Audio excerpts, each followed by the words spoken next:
मैं हूं हिमांशु द्विवेदी और स्वागत है आपका हमारी खास पेशकश चर्चा में। चर्चा के तहत बात उस विषय पर जो पूरे देश में सुर्खियों में है।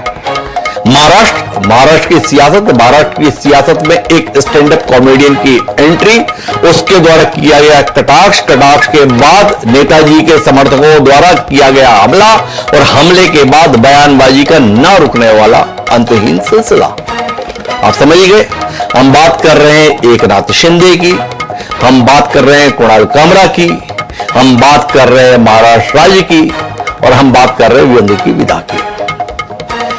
मनुष्य जीवन में हास्य व्यंग्य का अपना महत्व है। जितनी भी प्रजातियों को ले लीजिए, केवल एक इंसान ही ऐसी प्रजाति है। हमारे यहां वैदिक धर्म ग्रंथों में कहा गया कि 84 लाख योनियों के बाद यह मनुष्य शरीर मिलता है। एक मनुष्य में और बाकी प्रजातियों में जो एक अंतर है, उसमें एक बड़ा अंतर है कि आपने किसी भी अन्य प्रजाति में हंसते हुए नहीं देखा होगा।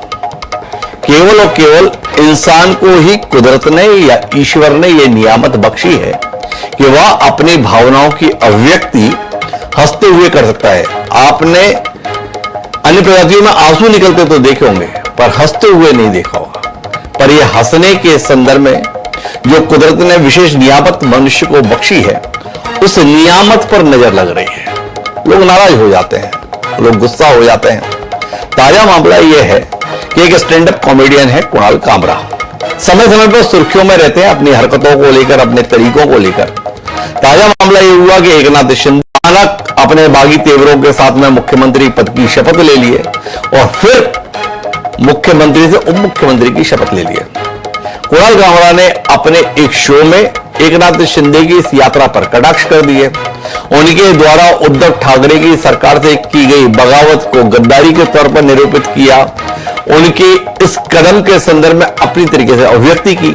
उनकी ये अभिव्यक्ति एकनाथ शिंदे समर्थकों को भी अखर गई और जिन एकनाथ शिंदे ने भारतीय जनता पार्टी का समर्थन हासिल किया था, उस भारतीय जनता पार्टी को भी अखर गई।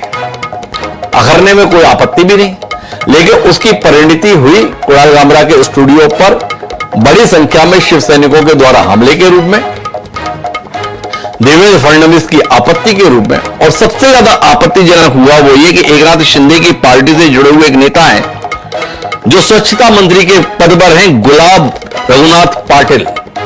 उन्होंने सीधे तौर पर धमकी दी कि या तो कुणाल कामरा माफी मांग ले और नहीं तो हम अपने तरीके से समझा लेंगे। एक मंत्री पद पर बैठा हुआ शख्स अपने तरीके से समझा देने की बात कह रहा है और वातावरण में मौन व्याप्त है।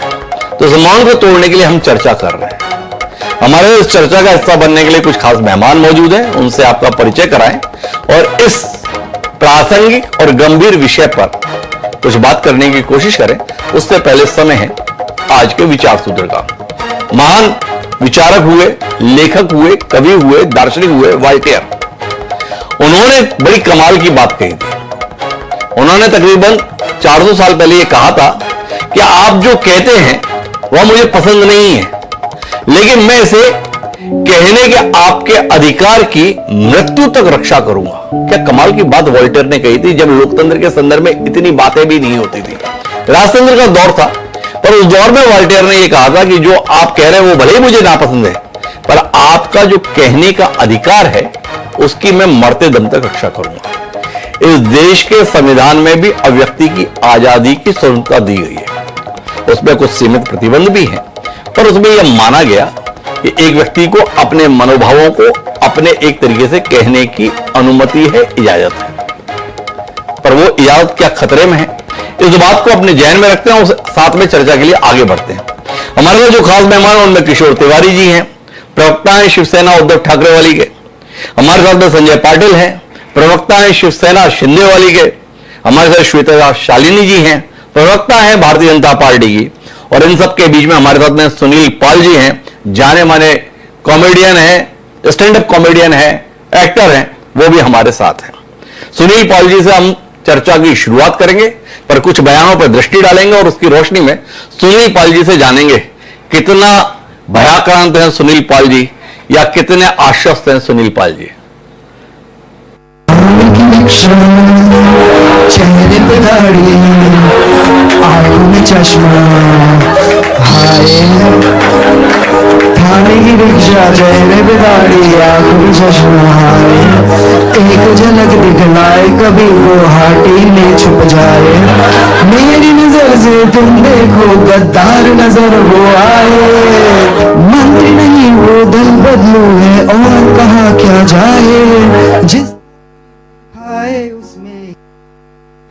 स्टैंड अप कॉमेडियन कामरा, इन्होंने एक गीत के माध्यम से महाराष्ट्र के पूर्व मुख्यमंत्री और विद्यमान उप मुख्यमंत्री श्री एकनाथ शिंदे जी को अपमानित करने का प्रयास किया है। ये गलत है, हम इसकी निंदा करते हैं। ऐसी चीजों को सहन नहीं किया जा सकता। कामरा को मालूम होना चाहिए कि 2024 के चुनाव में जनता ने निर्णय कर दिया है कौन गद्दार है कौन खुद्दार है। जनता ने दिखा दिया, जिन्होंने गद्दारी की, जिन्होंने बाला साहब ठाकरे के विचारों से गद्दारी की, उनको घर भेजना काम ये जनता ने किया हुआ है।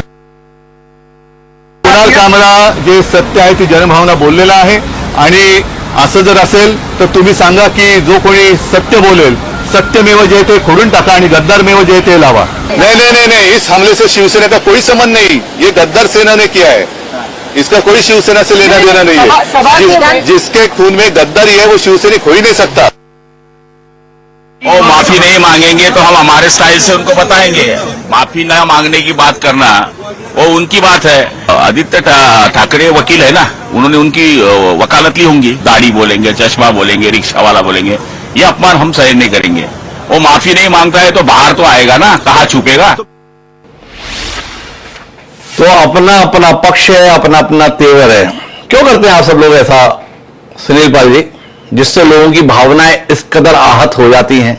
आपको बिल्कुल भी ध्यान नहीं रहता कि लोग कितने आहत हो जाते हैं आपके इस तथाकथित व्यंग्य से। क्या कहते हैं पाल? बड़ा अच्छा एक आइडिया दे दिया है इस बंदे ने कि मेहनत मत करो, 20-25 साल करियर में मेहनत मत करो, कॉमेडी मत करो, जोक मत करो, एक ऐसा मुद्दा कर दो जो किसी धर्म का हो, किसी व्यक्ति विशेष का हो, और उसमें रातों रात स्टार बन जाओ। आपके सामने आएगा कैमरा, रातों रात स्टार बन जाएगा। जीरो कामरा, तो समझो कैमरा का कैमरा जो है, और वो जो कमरा तोड़ दिया गया उसका, उसके देखिए क्या है। ये बात अगर किसी सभ्य व्यक्ति ने की होती तो मैं इसका पूरा हकदार हूं, या मानता हूं कि पूरा हक है, क्योंकि प्रधानमंत्री या मुख्यमंत्री हो, वोटर से बड़ा नहीं हो सकता। वोटर अगर सवाल कर रहा है तो प्रधानमंत्री को झुक के जवाब देना पड़ेगा, हर सवाल का जवाब देना पड़ेगा, क्योंकि ये वोटर राजा होता है।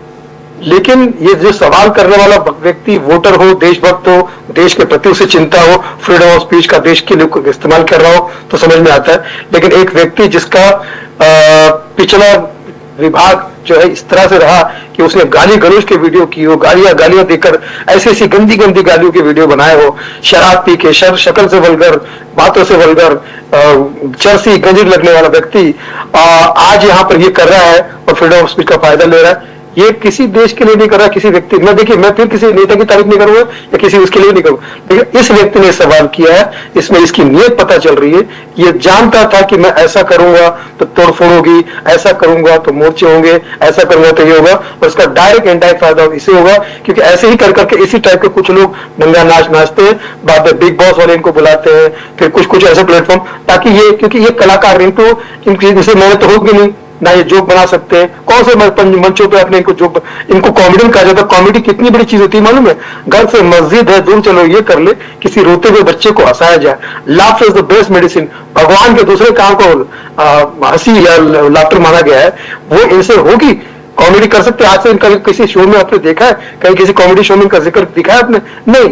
लेकिन इनको चर्चा में रहना है तो क्या करेंगे?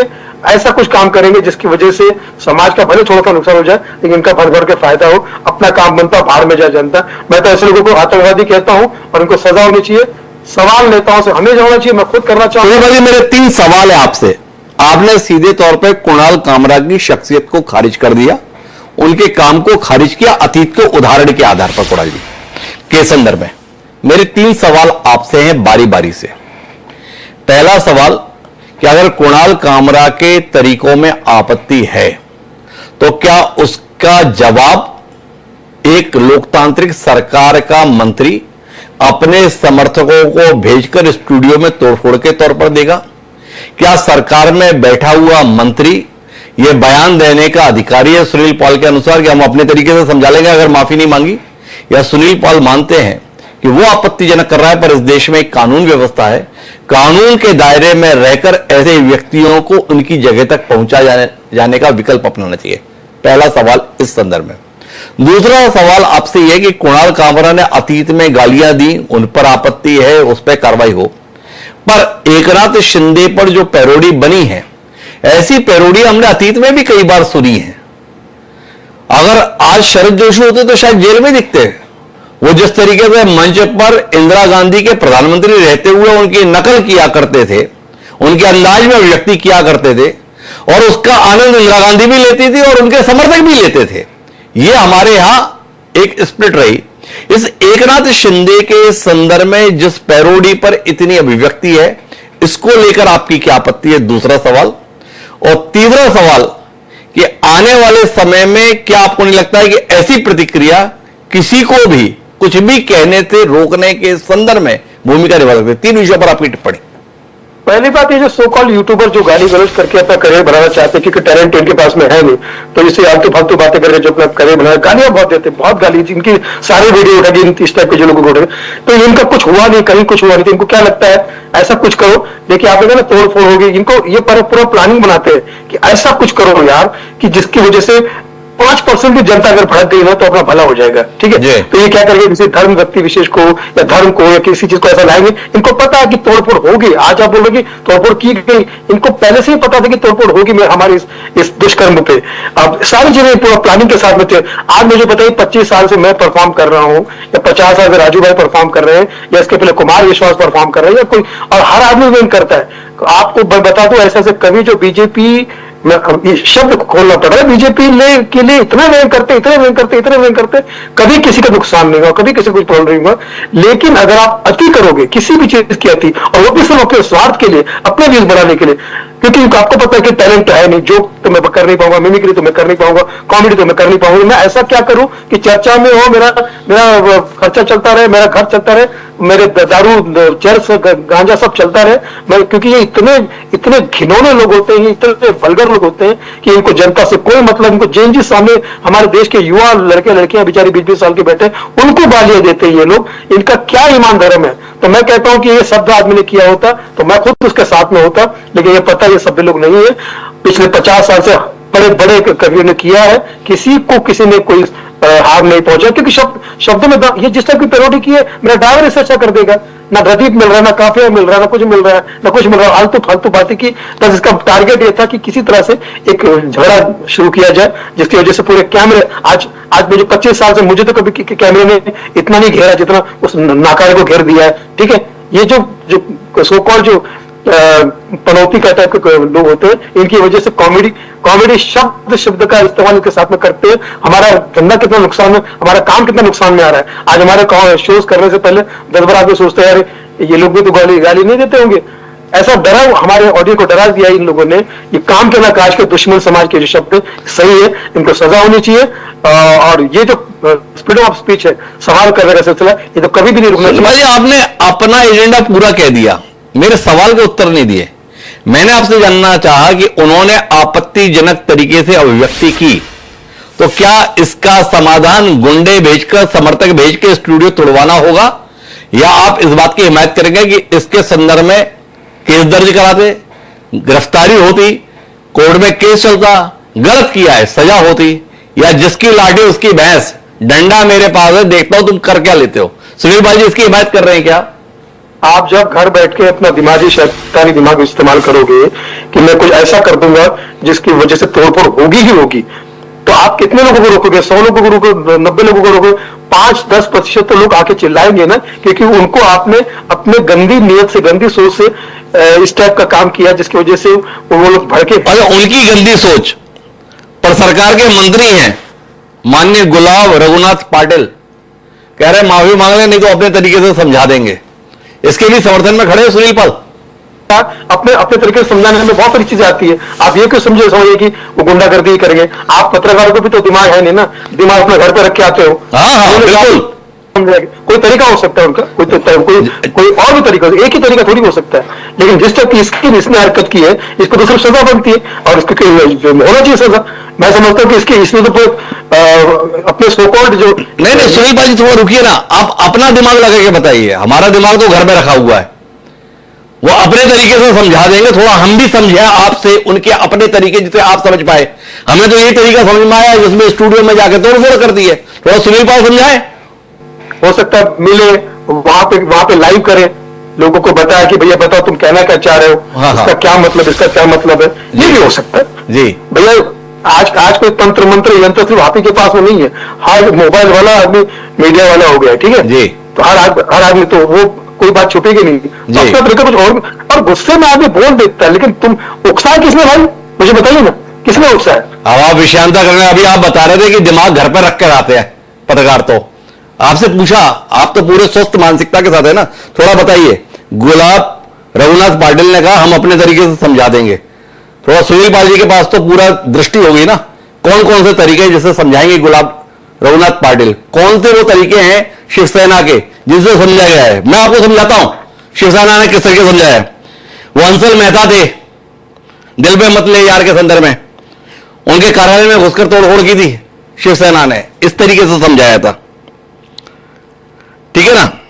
तो इस तरीके के अतीत में लंबे अनुभव है शिवसेना के समझाने के तरीकों के में। वो एक पत्रकार हुआ करते थे निखिल जी, उनके कार्यालय पर कितनी बार समझाया गया, शायद सुनील जी आपको पता होगा, फिर भी आप बताएं कौन सा तरीका है? कुमार कामरा को ही क्यों बोल रहे हैं? ऐसे तो 50 कॉमेडियन और 50 का भी आज भी व्यंग कर रहे हैं, बहुत व्यंग कर रहे हैं, बीजेपी पे व्यंग कर रहे हैं, शिवसेना पे व्यंग कर रहे हैं, उनको क्यों नहीं बोल रहे? क्योंकि उनकी अपनी भाषा की मर्यादा है और उसके लिए दिमाग चाहिए, उसके लिए टैलेंट चाहिए। इनके पास टैलेंट है नहीं, उठ सूट का दारू वारू पी के कुछ भी अंडे हम कुछ भी पक्के अगर आप वीडियो बनाओगे और उसमें सुनील बाल जी का मानना है कि कुणाल कामरा ने हरकतें ही ऐसी की हैं कि उनके संदर्भ में जवाब यही हो सकता था। और कुणाल कामरा एक प्रतिभाहीन व्यक्ति है।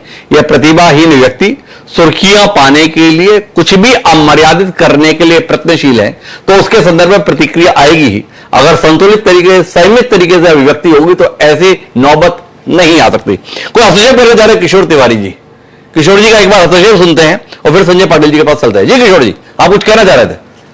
नहीं, आप गुलाब पाटिल पर ही इतना क्यों जुल्म कर रहे हैं? जी गुलाब पाटिल ने बोला कि हम हमारे तरीके से आएंगे। कल संजय निरूपम ने कहा कि हम 11 बजे उसे पीटेंगे, तो राणे के एक बच्चे ने बोला कि जहां मिलेंगे वहां पीटेंगे।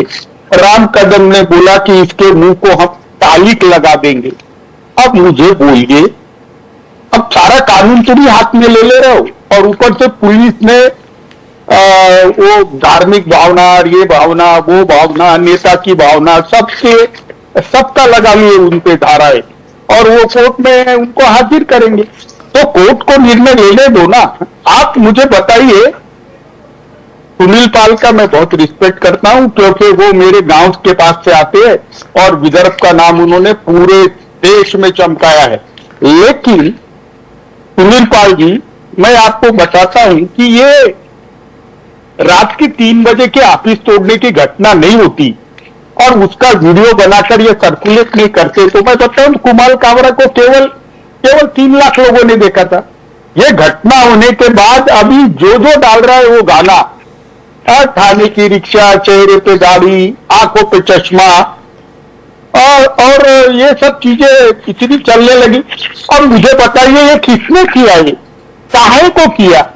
कुणाल कामरा को प्रसिद्धि दिलाने वाले यही लोग हैं। हम तो कहते हैं कि लेट द लॉ डिसाइड करे, due court let law decide, ये कहना है किशोर जी का। पर सुनील पाल जी, आप कह रहे थे दिमाग घर पे रख के आते हैं।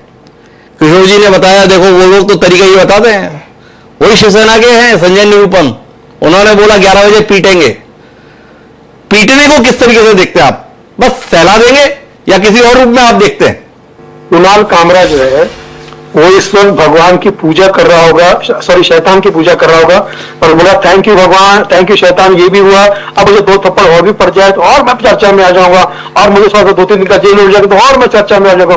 कि टैलेंट तो ठन ठन गोपाल है, इसको तो रातों रात चर्चा में आना है, तो इसने तो बाकायदा प्लान किया, वो तो सक्सेस हो गया, वो तो बाकायदा सक्सेस हो गया, उसको तो वो तो इस वक्त जश्न मना रहा होगा। चिंता आप कर रहे हैं, चिंता आप कर रहे हैं, और हमसे प्रश्न किया जा रहा है जो 20-25 साल से कॉमेडी के नाम पे पारिवारिक कॉमेडी कर रहे हैं, उनको तो कभी आपने कैमरे में इस तरह से उसके लिए डिबेट नहीं किया, एक घंटे का टाइम नहीं दिया कभी, लेकिन ऐसे लोगों के लिए आप डिबेट करने आ जाते हैं। वो तो ये चाहते ही है ना, वो तो आपको इस्तेमाल कर रहे हैं, आप उनके लिए क्या डिबेट करोगे, वो आपको इस्तेमाल कर रहे हैं और वो कामयाब हो रहे हैं। अभी इस वक्त शैतान की पूजा कर रहा होगा कि भैया मैं कामयाब हो गया, अब मुझे 2 सुनील पाल की तो परेशानी है कि कुणाल कामरा को कुल मिलाकर उसके उद्देश्य की पूर्ति में सब लोग सहयोग कर रहे हैं।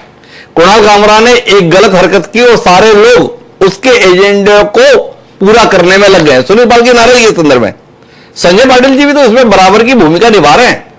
उनकी पार्टी का रिएक्शन ही देश भर में इस विषय को सुर्खियों में ला रहा है। क्या कह रहे हैं संजय पाटिल जी, आपका हाथ कुणाल कामरा के साथ सुनील पाल जी की बातचीत से ऐसा लगता है, आपने उन्हें सुर्खियों में ला दिया। जी ये जो कामरा जो है जी, इसकी जो स्टैंड अप, आप उसको बता रहे कि आप वो स्टैंड अप कॉमेडियन है जी, अब सुनील पाजी है, राजू श्रीवास्तव थे, कई प्रकार के कॉमेडियंस है जो कई सालों से कॉमेडी कर रहे हैं।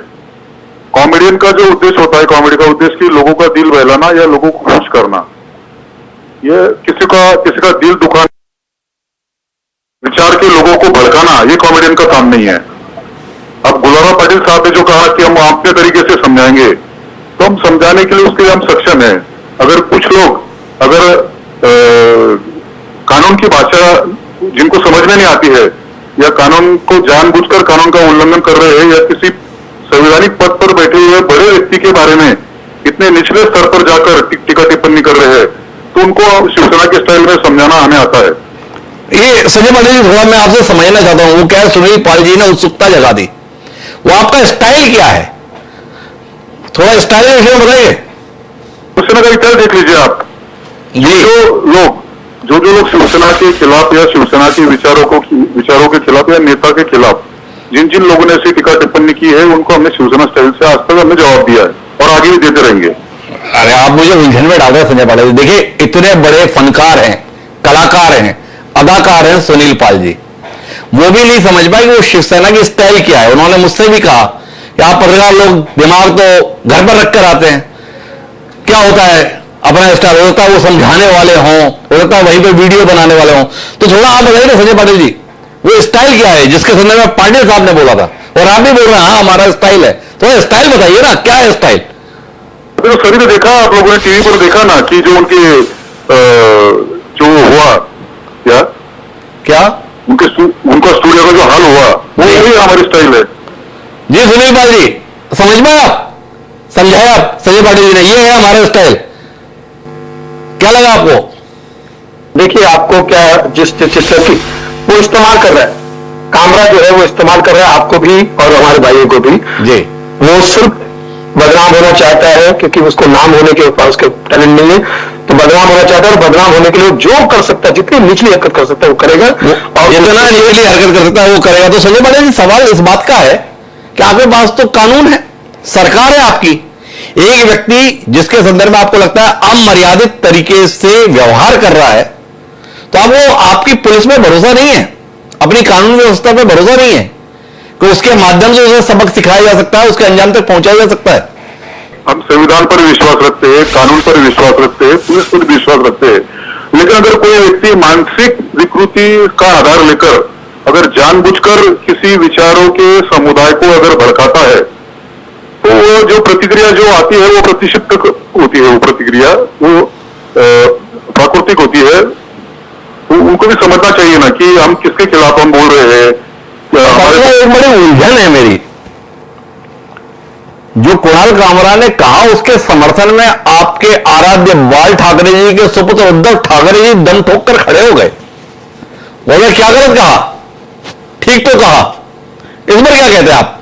जिस तरीके से आपने कहा कि हम कुणाल कामरा को समझा देंगे, उम्मीद करें कि अब आप लोग उद्धव ठाकरे को भी समझा देंगे, क्योंकि वो तो साथ में खड़े हो गए। उद्धव ठाकरे साहब बाला साहब के सुपुत्र है, हम उनका हम आदर करते हैं जी लेकिन बाला साहब की जो विचारधारा जो है जी वो एकनाथ शिंदे साहब के पास है अभी। जी क्या उद्धव साहब ने वो विचारधारा जो है बाला साहब की, जो हिंदुत्ववादी विचारधारा थी, जो भी बाला साहब के जो विचार थे, जो बाला साहब की जो स्टाइल थी, उन्होंने उन विचारधारा को कब से त्याग दिया है। हम नहीं, उनका मैं तो आपकी बात से सहमत हूं संजय पाटिल साहब। मेरा सवाल क्या है, पहले मेरे सवाल पे जाइए। कुणाल कामरा ने आपत्तिजनक बातें कही आपके अनुसार, गलत बातें कही आपके अनुसार, और आपका कहना है कि उसको हम अपने तरीके से समझा देंगे। अब कुणाल कामरा की बातों को सही ठहराते हुए समर्थन में सामने आ गए उद्धव ठाकरे। तो आपसे सवाल केवल इतना है मेरा समझने के लिए कि आप केवल और केवल कुणाल कामरा को ही समझाएंगे अपने तरीके से शिवसेना स्टाइल में, या उद्धव ठाकरे को भी समझाना चाहेंगे शिवसेना वाली स्टाइल में? देखिए, अगर कुणाल कामरा ने अभी जो कॉमेडी की है एकनाथ शिंदे जी के ऊपर, जी वही कॉमेडी अगर वो उद्धव साहब अगर करता है तो उद्धव साहब की शिवसेना के शांति से बैठते, जी वही करते वो भी। संजय पाटिल साहब, आप मेरे सवाल का उत्तर नहीं दे रहे। मैं फिर दोहराता हूं, कुणाल कामरा ने जो किया उसका समर्थन कर रहे हैं उद्धव ठाकरे। आप कुणाल कामरा को शिवसेना के तरीके से समझाने का दावा कर रहे हैं, आपके नेता भी कर रहे हैं। अब उद्धव ठाकरे को समर्थन कर रहे हैं, तो क्या उद्धव ठाकरे को भी शिवसेना स्टाइल में समझाया जाएगा? जी नहीं, हम उद्धव साहब का हम आदर करते हैं, लेकिन उद्धव साहब के ऊपर अगर ऐसी टिप्पणी अगर करते तो उद्धव साहब की शिवसेना के शांति से बैठते। किशोर जी इसका उत्तर देना चाहते हैं। जी किशोर जी। संजय पाटिल एक कद्दावर नेता और दबंग नेता, जी लेकिन जब सत्ता में आप होते हो तो ऐसे उटपटांग स्टेटमेंट देने वाले जो लोग हैं उनको हम घिसोड़ करके कह दो ना। क्या आप क्या रहते पे क्या काली पूछोगे, क्या पीटोगे, क्या मारोगे, क्या क्या क्या बोले जा रहे, और उसके खिलाफ आपने एफआईआर किया है, कानून से कार्रवाई होने दो। मैं कह रहा हूं कि उद्धव जी का क्या वर्चन है ये समझ लो कि उद्धव जी की पार्टी थी, उद्धव जी की पार्टी तोड़ने के अंदर प्रमुख भूमिका एकनाथ शिंदे की थी। वो गुवाहाटी गए और जो कुछ भी कहा वो तो सत्य कहा है, इतना ही कहा है उन्हें। अब कहने की भाषा अगर कोर्ट को नागवार गुजरे और कोर्ट उस पर निर्णय ले, तो संजय पाटिल आपके जो नेता लोग हैं, जो चमकने के पीछे पड़े हुए हैं, जो वफादारी बता रहे एकनाथ शिंदे के इतनी ज्यादा, तो एकनाथ शिंदे भी क्लच में आ जाएंगे ना ऐसे। अरे मैं अभी बता रहा हूं, राजू श्रीवास्तव का मैंने 5 मिनट का लालू प्रसाद यादव के सामने की पैरोडी देखी, और लालू प्रसाद हंसे जा रहे। अरे वो नेता कौन से लालू प्रसाद, अटल बिहारी वाजपेयी, ये इग्नोर करते थे। मुझे लगता है इग्नोर करना चाहिए था। ये इग्नोर करना चाहिए था, ये राय है किशोर तिवारी जी की। लेकिन मेरे साथ में श्वेता शालिनी जी जुड़ी हुई हैं, भारतीय जनता पार्टी की प्रवक्ता हैं। भारतीय जनता पार्टी लगातार ये दावा करती है कि वो कानून व्यवस्था को कायम रखने के प्रति वचनबद्ध है, इस देश को संविधान के अनुसार चलाने के लिए प्रतिबद्ध है, और किसी को भी कानून व्यवस्था अपने हाथ में लेने की इजाजत नहीं है। तो श्वेता जी, आपका राज होते हुए एक स्टूडियो में तोड़फोड़ कर दी गई, उस तोड़फोड़ को लेकर कोई शिकायत नहीं, कोई अफसोस नहीं। अफसोस है तो केवल इतना कि एक कॉमेडियन ने ऐसा क्यों बोल दिया, ऐसी क्या मजबूरी आ गई आप लोगों की? ऐसा हिमांशु जी, 2 चीजें मैं बोलना चाहूंगी। पहली चीज ये है कि किसी भी पुलिस, देखिए क्या है, सो मोटो तो कार्रवाई करती है, लेकिन कई बार आपको कंप्लेन करनी होती है। तो जिस दिन ये कंप्लेन होगी कि हमारे यहाँ तोड़फोड़ हुई है, उस दिन उसके ऊपर भी एक्शन लिया जाएगा, और जिन लोगों ने तोड़फोड़ की है उसके ऊपर भी एक्शन लिया जाएगा। जहां तक अभी कुणाल जी की बात है, तो मैं सिर्फ ये पूछना चाहूंगी कि मैं काफी देर से सुन रही हूं कि कॉमेडियन, आप बताइए कि उन्होंने जो बात कही कि थाने की रिक्शा, आंखों में चश्मा, चेहरे पे दाढ़ी, इसमें कहां कॉमेडी है? क्या आप रिक्शा वाले की मजाक उड़ा रहे हैं? वो मैं यहाँ पर मौजूद थी, काफी देर से इंतजार कर रही हूँ अपने टर्न की। सुनील पाल जी ने आपको, हिमांशु जी, सिर्फ इतना कहा कि आप दिमाग अपना घर छोड़ के आए हैं, तो मैंने उस समय से लेकर अभी तक ये काउंट किया कि आपने उनको 8 बार याद दिलाया कि भाई आप तो ये सोचते हैं कि हम घर पे दिमाग छोड़ के आए हैं। तो आप बता दीजिए, इतनी छोटी सी बात एक कॉमेडियन ने आपको कही, आपको इतना दर्द हो गया। तो जब पूर्व मुख्यमंत्री और करंट उप मुख्यमंत्री को अगर कोई व्यक्ति जो ऐरा गैरा नत्थु खेरा है वो आकर ये कहता है कि भाई तुम रिक्शा वाले हो और आदर से बात नहीं करता है, तो आपको क्या लगता है कि लोगों को गुस्सा नहीं आएगा? हाँ, आप तब से पूछे जा रहे हैं कि भाई गुलाब राव पाटिल जी क्या कहना चाहते थे। मैं समझती हूं कि आप भी जानते हैं कि और समाज जानता है कि लातों के भूत बातों से नहीं मानते, तो इसीलिए तरीका वही बात कर रहे होंगे। लेकिन यदि यही करना होता तो वो बोलते क्यों? करते। आप तो जैसे कह रहे हैं कि शिवसेना जो करती है तो बोलते क्यों? करते। वो केवल मात्र इतना कह रहे हैं कि भाई आपने गलती की है, आप आके माफी मांगिए। अब मैं आपको एक और चीज इससे आगे बढ़कर बताती हूँ। हिमांशु जी, आपने अभी उद्धव जी की बात की। आप देखिए कि ये कुणाल कामरा जो है किसकी भाषा बोल रहा है? ये आप गलत बोल रहे हैं कि उद्धव जी की भाषा वो बोल रहा है। हम ये कह रहे हैं कि उद्धव जी की भाषा कुणाल कामरा बोल रहा है। इसका मतलब ये जो कॉमेडियन होते हैं ये इसीलिए उधर जो उसका कमरा तोड़ा गया उसके ऊपर वो कोई कंप्लेन नहीं करेगा, क्योंकि वो तो बाड़े का है। उनका क्या जाता है, वो तो पैसे लेके ये सब काम करते हैं। तो हमारा इन्वेस्टिगेशन ये है, और सरकार में बैठकर माननीय मुख्यमंत्री जी भी यही कह रहे हैं कि हम इन्वेस्टिगेट करके निकालेंगे कि इसके पीछे किसका हाथ है। आप देखिए, अभी आपने ही एक तस्वीर दिखाई थी जिसमें उसने एक लाल किताब पकड़ रखी थी। ये लाल किताब उनके आका, उनके बाप राहुल गांधी जी भी कहते हैं कि भाई ये कॉन्स्टिट्यूशन है, संविधान है, और वहीं पे डी के शिव कुमार जी कहते हैं कि भैया हम कर्नाटका में संविधान बदल देंगे। फिर क्यों ये ऐसा नैरेटिव फैलाने के लिए ऐसे लोगों का इस्तेमाल किया जाता है जो बिल्कुल कॉमेडियन नहीं है, लेकिन सुनती है और उनको कॉमेडियन के दर्जे में देती है। ये कॉमेडी है गाली गलौज करना किसी का। रिक्शा वाले का, कितने रिक्शा वाले हैं और इज्जत से अपनी रोजी रोटी चलाते हैं। गरीब है तो क्या हुआ, आप उनके ऊपर हंसेंगे? एक रिक्शा वाले ने मेहनत करके ऊपर उठ के आज मुख्यमंत्री तक गया, तो क्या आप उसका कॉमेडी करेंगे? बात असली ये है, असली बात ये भी है कि ये जिन इशारों पर नाच रहे हैं वो इशारे किसके हैं? आप जाके उनके पुराने ट्वीट्स देखिए, वो बोलेंगे कि उमर खालिद तो मेरा गुरु है, मेरा हीरो है। यही है। नदीम खान कौन है? नदीम खान जिनके साथ इनके हजारों फोटोज हैं, वो कौन है?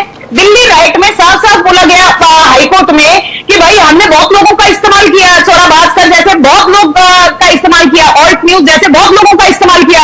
यही सुनील पाल जी कह रहे थे कि भाई इस्तेमाल करने में बहुत लोग हिस्सेदारी कर लेते हैं, और ये भी जो कुणाल कामरा है ये भी एक हिस्सेदारी के हिस्सा थे। यही बात हम कहने की कोशिश कर रहे हैं। अब मेरे आपसे बारी बारी से 2-3 प्रश्न हैं शालिनी जी। एक तो आपने कहा कि आपको सुनील पाल जी ने कहा कि दिमाग घर पर रख के आते, तो आपने 8 बार इस बात को बोल दिया। 8 बार इसलिए बोला कि सुनील पाल जी का इस बात पर ऐतराज था कि हम अपने तरीके से समझा देंगे, इसका मतलब वो नहीं है जो आपने कहा कि लातों के भूत बातों से मानते हैं। तो हमने बारी बारी से बताने की कोशिश की सुनील पाल जी को। देखो, मायने तो यही है, आपने भी इस बात को मान लिया कि हाँ उसका मानना ये था। एक तो आपसे जानना यह है कि क्या देवेंद्र फडणवीस के राज में कानून में वो ताकत नहीं है जिसमें एक कानूनी व्यवस्था के तहत ऐसी अभद्र भाषा का इस्तेमाल करने वाले या ऐसा कदाचरण करने वाले को दंडित किया जा सके?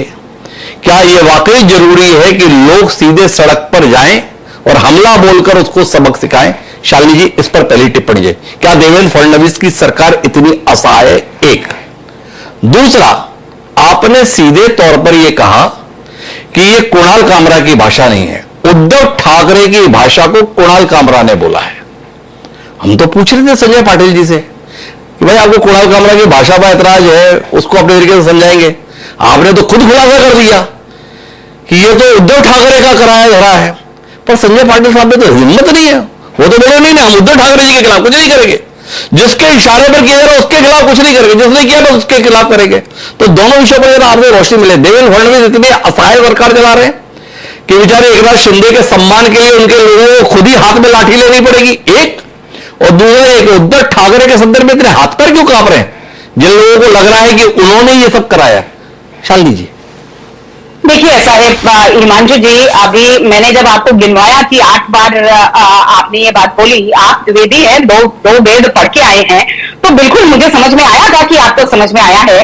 लेकिन मैंने आपको ये बोला कि एक कॉमेडियन के अपमान से आपको कितना ठेस लगा कि आपने 8 बार ये बात बोली। तो इसलिए दोबारा आपको याद दिलाना चाहूंगी कि आपको इतनी ठेस लग सकती है तो आम कार्यकर्ता जिसके दिल में, जिसके मन में, जिसके विचार में उसका नेता बसता है, तो उसको कितनी ठेस लग सकती है ये आपको समझना चाहिए। दूसरा, आपके दोनों प्रश्न का उत्तर देती हूँ। पहला प्रश्न, देखिए यदि देवेंद्र फडणवीस असहाय होते तो वो मुख्यमंत्री नहीं होते। आपको पता है किस दौर से गुजरकर देवेंद्र फडणवीस आज कुर्सी पे बैठे हैं। देखिए आक्षेप इस बात का है, चाहे वो भारतीय जनता पार्टी की सरकार हो या फिर देवेंद्र फडणवीस जी हो, आक्षेप इस बात का है कि जब जनता ने समर्थन दे दिया और जनता ने ये बता दिया कि गद्दार कौन है और खुददार कौन है, तो ये कहने वाला व्यक्ति कौन है। अब कार्रवाई होगी, बिल्कुल हो रही है। आप ही ने बोला कि एफआईआर दर्ज है, उसमें अलग अलग प्रकार के आर्टिकल्स, सेक्शंस दर्ज हैं और आगे आप देखेंगे कि कार्रवाई होगी और फ्रीडम ऑफ स्पीच के ऊपर ये लोग चीखेंगे, चिल्लाएंगे। जब केस की चिल्लाने की बात आती है तब ये लोग चिल्लाते नहीं है। जब हीरामणि तिवारी में यही शिवसेना जो है वो व्यक्ति को गंदा कर देती है, तब किशोर तिवारी जी कुछ कहते नहीं है। जब एक एक्स डिफेंस वाले को ये लोग मारपीट करते हैं तब कहते नहीं है, लेकिन अब जरूर कहेंगे। लेकिन दूसरे प्रश्न के उत्तर में मैं आपको साफ साफ ये बताना चाहती हूं, देखिए मैंने ये बात बिल्कुल कही है क्योंकि जनता को भी ये बात पता है कि ये बात जो है ये उद्धव जी की ही बात है, जो एक टूल किट के माध्यम से। तो ऐसा है कि हमारे जो राजनीतिक प्रतिद्वंदी है उनसे तो हम निपट ही लेंगे। जो विधानसभा है वो उसी कटघरे का नाम है, जनता की अदालत में उनको निपटा ही चुके हैं। अब बात हुई है ये टूल किट की, तो टूल जो है वो टूल दोबारा टूल ना बने, इसकी तैयारी हम कर चुके हैं, करेंगे भी और करते भी रहेंगे। अच्छा श्वेता जी, आपने बड़ी मासूमियत के साथ में देवेंद्र फडणवीस के बयान को दोहराया। चुनाव में फैसला हो गया, गद्दार कौन है और खुददार कौन है। ये 1980 में भी चुनाव हुआ था, अगर आपने इतिहास पढ़ा हो। उसमें इंदिरा गांधी प्रचंड बहुमत के साथ जीत कर आई थी। फिर भी आप अभी तक इमरजेंसी को भूलते नहीं है। इमरजेंसी कितनी बड़ी गलती है, इमरजेंसी कितना बड़ा अत्याचार था, देश में लोकतंत्र कैसे खतरे में डाला गया था, ये बताने से आप चूकते नहीं है। जनता ने तो फैसला वही किया था 1980 में, जिन्होंने इमरजेंसी लगाई थी उन्हीं इंदिरा गांधी को देश की जनता ने सिर आंखों पर बिठाया था। पर आप भूल गए क्या? तो अगर एकनाथ शिंदे बगावत के बाद भी जनादेश पाने में सफल रहे तो इसके कारण से उस समय का उल्लेख करने के संदर्भ में आपत्ति है आपको? वाकई हिमांशु जी, मेरा एक आवेदन है आपसे। आप नेशनल टेलीविजन पे है, आप एक बार जरा ये वक्तव्य बता ही दीजिए कि आप क्या सोचते हैं कि इमरजेंसी गलती नहीं थी? बहुत अच्छा हुआ हमारे लोकतंत्र पर, बता दीजिए। मैंने आपसे सवाल किया, गलती थी ये तो स्वयं कांग्रेस भी मान चुकी, मेरे से क्या पूछ रही है? कांग्रेस तो खुद ही बोल दी कि इमरजेंसी गलती थी। पर क्या एक जनादेश जीतने से उस गलती पर पानी फिर जाता है? यही तो मेरा आपसे सवाल है कि अगर एकनाथ शिंदे की बगावत के संदर्भ में सवाल है तो जनता के स्तर पर एक बार जनादेश पाने तो उन पर सवालों को खारिज कर दिया जाएगा क्या? सवाल तो बने ही रहेंगे ना। और अगर ये सवाल आपको इतना आपत्तिजनक लगता है, देवेंद्र फडणवीस को आपत्तिजनक लगता है, तो जनता ने तो चुना था एकनाथ शिंदे को, मुख्यमंत्री पद की शपथ देवेंद्र फडणवीस ने क्यों ले ली? तो हिमांशु जी, पहली बात तो जनता ने एनडीए को चुना है, तो आप ये बात भूल रहे हैं कि जनता ने एनडीए को चुना है और हम एनडीए के तौर पर ही लड़ने गए थे। हालांकि आपके प्रश्न का उत्तर देती हूं। देखिए, बगावत पर हमें कोई आपत्ति नहीं है। क्या उसने बगावत का शब्द यूज किया? आप बगावत का शब्द इस्तेमाल कर रहे हैं। कुणाल कामरा ने गद्दार शब्द यूज किया जो आप इस्तेमाल नहीं कर रहे हैं, और हमें गद्दार शब्द पे उस समय भी आपत्ति थी, अभी भी आपत्ति है, क्योंकि गद्दार विचारों से होते हैं और विचार से गद्दार कौन हुआ ये सबको पता है। यदि आपको नहीं पता लीजिए और महाराष्ट्र का इतिहास भी समझ लीजिए। नहीं, आप सुनिए ना, वो गद्दार शब्द केवल कुणाल कामरा ने इस्तेमाल नहीं किया, गद्दार शब्द का इस्तेमाल और दमदारी के साथ में उद्धव ठाकरे इस्तेमाल कर रहे हैं। उनके खिलाफ कोई कार्रवाई नहीं हो रही है, क्यों इतना डर रहे हैं? क्यों? मैं तो यही कह रही हूँ हिमांशु जी, आपने शायद लगता है सुनते नहीं है आप। मैंने तो यही कहा कि उद्धव ठाकरे जी की भाषा ही कुणाल कामरा बोल रहे हैं, तो मैं तो यही बोल रही हूँ कि किसको पैसे दिए उसने, किसने पैसे दिए उसको ये शब्द बोलने के लिए, और जनता ने जो फैसला दिया है उसमें हम कह रहे हैं बगावत। आप कहिए ना, जितनी बार उनको कहना है बगावत कहिए, लेकिन गद्दार कैसे कह सकते हैं आप? गद्दारी विचारों के साथ होती है, और जनता ने ये तय कर दिया है कि गद्दारी किसने की है, विचारों की गद्दारी किसने की है। अब आप अपने शब्द मेरे मुंह में ठूसना चाहेंगे तो बात अलग है हिमांशु जी, लेकिन बात तय है। जैसे आपने ये बात मान ली और जैसे कांग्रेस ने ये बात मान ली, हम भी कि इमरजेंसी गलत था, वैसे ही हम चाहते हैं कि कुणाल कामरा ये मान ले कि उसने जो किया वो गलत था, जो उसने कहा वो गलत था, क्योंकि जनता इस बात को तय कर चुकी है और जिसको तय करना था तय कर चुकी है। बाकी रहा एफआईआर की बात, तो पुलिस अपनी कार्रवाई करेगी। तो भाई कुल मिला के श्वेता जी भी चाहती है पुलिस अपनी कार्रवाई करती रहे, कुणाल कामरा को जिस तरीके से शिवसेना समझाना चाहती है उस तरीके से समझा के माफी मंगवा ली जाए। शालिनी थोड़ा इसमें भी स्पष्ट कर दें, आपके शब्दों में आए, शिवसेना स्टाइल से कुणाल कामरा से माफी की अपेक्षा है या इस देश की कानून व्यवस्था पर भरोसा रखते हुए निर्णय की अपेक्षा है? तो श्वेता जी से क्लियरिटी आ जाए। हिमांशु जी देखिए, आप जितना भी घुमा के पूछेंगे ना, हम भी दिन रात यही काम करते हैं। आप ये बात समझिए कि हमें कानून की व्यवस्था पर पूरा विश्वास है और उससे ज्यादा विश्वास देवेंद्र फडणवीस जी की विचारधारा पर है। इसीलिए बात तय है कि कानून जरूर तय करेगा कि उनका क्या होना चाहिए, लेकिन क्या उसको माफी मांगनी चाहिए? बिल्कुल माफी मांगनी चाहिए, क्योंकि गलती हुई है, माफी मांगनी ही चाहिए। अब ये शिवसेना का स्टाइल क्या है, तो मैंने तो आपको पहले ही बोला है कि भाई आप भी यही सोचते हैं, हम भी यही सोचते हैं, और हमें बचपन से ये सिखाया भी गया है कि भाई लातों के भूत बातों से मानते नहीं। तो अब उनका स्टाइल कैसा है, वो उठक बैठक करवाएंगे कान पकड़ के कि उसको प्यार से समझाएंगे?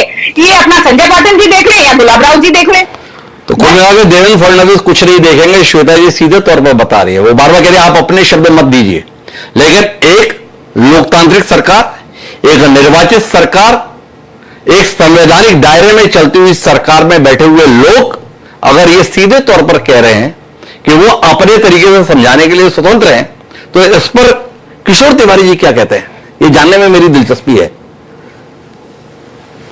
मैं तो पहली बार ही सुन रहा हूं संवैधानिक पदों पे बैठकर लोग ऐसा बोल रहे हैं, मुझे तो आश्चर्य लगता है। हाँ, मंत्री लोग बोलते हैं, वो प्रताप शर्मा ही कह रहे थे कि मैंने भूषण गगरानी से बात कर ली और ऑफिस गिरा दिया, मुझे समझ भी नहीं आ रहा। और कह रहे कि मुख्यमंत्री गृह मंत्रालय संभालने में सक्षम है, इनकी किरकिरी नागपुर में हुई, इनकी किरकिरी संतोष देशमुख के अंदर हुई, और डेली यहाँ बलात्कार की घटनाएं हो रही है। मैं इस पर नहीं जाऊंगा, लेकिन कुणाल कामरा को इन्होंने इतना ग्लैमरस बना दिया, इतना बड़ा आदमी बना दिया, और बोले ही जा रहे। अरे मुझे बताइए, विश्वासघात तो किया, वो गुवाहाटी चले गए, 40 लोग हमारे ले गए, और पार्टी तोड़ी गई। अब ये इतिहास है, तो इतिहास बोलने में क्या है? और वो देखिए, लोग थोड़ा भूल गए थे श्वेता, लोग भूल गए थे, तुमने उसको उधेड़ के फिर जिंदा कर दिया। अब तो हम वही गाना गाएंगे, थाने की रिक्शा, थाने की रिक्शा। क्यों, अच्छा लग रहा ना? हाय हाय। हाँ, मैं बता रहा हूं तुमको, अब शब्द कोई बोलना नहीं चाहिए, ये बात से मैं सहमत हूं, लेकिन कुणाल कामरा की स्टाइल, पुलिस और न्यायालय बता देगा उनको कि आपको स्टाइल सुधारना है, लेकिन ये स्टाइल कहां से आई? हिमांशु जी, ये स्टाइल कहां से आई? लातों के भूत बातों से नहीं मानते, हर चौक पे उनके चेहरे पे तालिक लगाएंगे, दूसरा उनको पीटेंगे। अरे ये लोग है कौन? अरे देखिए, एक नाथ शिंदे कहते उद्धव जी की भाषा बोल रहे। अरे उद्धव जी तो यही बोल रहे कि मेरे विश्वासघात किया, मुझसे गद्दारी हुई, मेरी पार्टी चुरा ली गई और मेरे पिताजी का नाम भी चुरा लिया गया। अब वो एक सटायर उसने चला दिया पैरोडी, लेकिन हमने तो चुनाव में यही मुद्दे चलाए और उसका जवाब वो देते रहे। लेकिन आप एक कमजोर आदमी, अकेला पड़ा हुआ एक स्टैंड अप कॉमेडियन, उसको पकड़ के ये सब मसलना चाहते हैं। देखो यहां पर लोग देख रहे हैं तुमको, ये तुम है ना धमकियां दे रहे हो ना, मैं बंबई हाईकोर्ट में ये सब वर्षन लेके जाऊंगा। क्या ये जायज है? क्या ये चुनी हुई सरकार के नुमाइंदे ऐसी बात कर सकते हैं? क्या चल रहा है ये देश में? क्या चल रहा है ये देश में? ये सवाल है किशोर तिवारी जी का। मैं वापस लौटता हूं संजय पाटिल जी के पास। संजय पाटिल जी, आप बता रहे थे कि उद्धव ठाकरे जी आपके लिए बहुत सम्माननीय हैं, पर आपके साथ गठबंधन में सहयोगी भारतीय जनता पार्टी की विदुषी प्रवक्ता श्वेता शालिनी जी सीधे तौर पर बता रही हैं ये सब कराने वाले उद्धव ठाकरे हैं। क्या कहते हैं आप? अब ये तिवारी जी की बात मैं सुन रहा हूं जी। उन्होंने कहा कि गद्दारी हुई है, विश्वासघात हुआ है, तो उन्हें पहले यह आत्मपरीक्षण करना चाहिए कि 2019 में भारतीय जनता पार्टी के साथ शिवसेना का अलायंस था। जी बराबर है जी। मैंडेट जो था वो भारतीय जनता पार्टी और शिवसेना को जनता ने दिया था जी। जी। और बाला साहब ठाकरे ने हमेशा कांग्रेस का विरोध किया था या कांग्रेस की विचारधारा का विरोध किया था, क्योंकि कांग्रेस पार्टी जो है वो हिंदुत्ववादी विरोधी पार्टी है जी।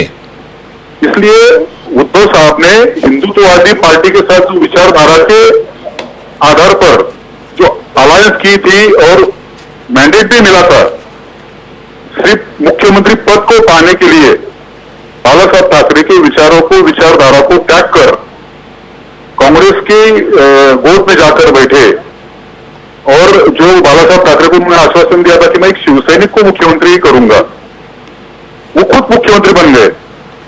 वो शिवसैनिक नहीं थे, वो शिवसेना के नेता थे, शिवसेना के पक्ष प्रमुख थे जी। जी। ये सारी बातें अब वो विचारधारा के साथ, बाला साहब के विचारधारा के साथ उन्होंने गद्दारी नहीं की। गद्दारी तो उन्होंने की, विश्वासघात तो उन्होंने किया है। जिनके साथ अलायंस किया उनके साथ सरकार बनानी चाहिए थी, विश्वासघात तो उन्होंने किया। अब वो अपने पाप को जो ढकने के लिए दूसरों पर आरोप लगाना ये ठीक नहीं है। ये सारी जनता जानती है और जनता ने जवाब दे दिया। पाटिल साहब, ये तो दलील हो गई आपकी, पर आपने मेरे उस उत्तर का जवाब नहीं दिया जो मैंने आपसे विनम्रता पूर्वक पूछा। आपकी सहयोगी श्वेता शालिनी जी का ये आरोप है स्पष्ट तौर पर कि कुणाल कामरा तो पैसे लेकर काम करने वाला व्यक्ति है। पैसे किसने दिए? श्वेता जी का यह भी कहना है कि मूलतः ये आवाज उद्धव ठाकरे की है। तो अब मेरा आपसे सवाल है, जो ये सब करा रहा है, आपके सहयोगी दल की विदुषी प्रवक्ता ऐसा कह रही हैं, इस पर आपका कहना क्या है? कि इसका कर्ता कर्ता कौन है? जी जी। क्या अब जो विरोधी पार्टी है वही करेगी ना? जी। तो पाटिल साहब, ये तो आपसे सवाल है, जो ये सब करा रहा है उसके खिलाफ कुछ करने का आप लोग क्यों नहीं कर रहे? सारा कुछ जो कर रहा है केवल उसके संदर्भ में कह रहे हैं, जो भाड़े पर है उसके संदर्भ में कह रहे हैं। जो श्वेता जी कह रही है कि करा तो हो रहा है, तो उसके संदर्भ में आपके हाथ पैर क्यों कांप रहे हैं? मुख्यमंत्री जी ने विधानसभा में कह दिया है कि अब कानूनी कार्रवाई होगी, उस पर इंक्वायरी होगी कि इसके पीछे किसका हाथ था। जी। दूध का दूध, पानी का पानी हो जाएगा। हमें मुख्यमंत्री साहब के सरकार पर, उन पर हमारा विश्वास है, कानून पर हमारा विश्वास है। अभी जो आप बता रहे थे हम अपने स्टाइल से निपटेंगे, अब आप बोल रहे हो कि हमें कानून पर भरोसा है। पहले आप स्पष्ट तो करो, भरोसा किस पर है, अपनी स्टाइल पर या कानून पर? हम दोनों पर विश्वास रखते हैं। जिसको जैसा चाहिए वैसा हम देते हैं, जिसकी जैसी मांग है उसको हम वैसा देते हैं। तो कुल मिलाकर कानून पर भरोसा पर्याप्त नहीं रहता, अपनी स्टाइल की जरूरत पड़ती है। देवेंद्र फडणवीस के साथ में इतना भरोसा नहीं है आपका? पूरा हमें देवेंद्र जी की सरकार पर, उनके गृह डिपार्टमेंट पर, होम डिपार्टमेंट पर हमारा पूरा विश्वास है। लेकिन अगर हमें कोई उकसाएगा, हमारे जो नेता को हम देवता मानते हैं, तो चाहे बाला साहब ठाकरे हो, एकनाथ शिंदे साहब हो, इनके बारे में अगर कोई गलत वक्तव्य करे तो शिवसैनिक की प्रतिक्रिया तो वो आएगी। उसमें गलत क्या है? उसमें गलत क्या है? ये सवाल है हस्तक्षेप करना चाहते हैं किशोर तिवारी जी, लेकिन मैं श्वेता जी के पास वापस जाना चाहता हूं। नरेंद्र मोदी के दौर में यह खुलकर कहा जा रहा है कि हम अपने तरीके से निपट लेंगे। समर्थन करती है श्वेता जी? यही विश्वास दिलाया भारतीय जनता पार्टी ने देश को। इत्तेफाक रखते हैं श्वेता जी? एक आपराधिक चरित्र वाले लोगों की भाषा में और एक लोकतंत्र पर भरोसा करने वालों की भाषा में कोई अंतर रहेगा, या इसी भाषा में अब दोनों लोग इस देश में बात करेंगे? श्वेता जी। हिमांशु जी, आप बहुत बार ये प्रश्न घुमा फिरा कर पूछ चुके हैं और यहाँ पर बैठे सारे पैनलिस्ट ने ये बात कही है कि हमें कानून पर पूरा विश्वास है, हमें मुख्यमंत्री पर पूरा विश्वास है और हमें उप मुख्यमंत्री पर भी पूरा विश्वास है। अब इस प्रश्न के उत्तर में मैं दोबारा एक और चीज कहना चाहूंगी। देखिए, ये ट्रेंड है, जो ट्रेंड कहां से शुरू हुआ? ये कुणाल कामरा वैसा व्यक्ति है जिसने मोदी जी को कितनी गालियां दी है। कोई आपको रिएक्शन दिखा है? आप ये देखिए कि उसने ये कहा है कि उमर खालिद मेरा हीरो है। पूरे दिल्ली राइट में ये खुलकर नदीम खान के साथ इन्होंने प्रोग्राम्स किए, सूरा भास्कर जी के साथ बैठ कर इन्होंने प्रोग्राम्स किए। इनको पूरी इस देश में इनको पूरी छूट है कि ये कुछ भी बोले, लेकिन जब आप किसी का अनादर करते हैं, देखिए जब आप आग पे पैर डालते हैं तो पैर तो जलेगा ही। जब आप पॉलिटिकल जोक मारते हैं तो पॉलिटिशियंस को भी आपका जोक बनाने की इजाजत होती है। तो हर का अपना स्टाइल है। मैंने आपको बताया कि देखिए कहावत तो वही है, अभी सबको काम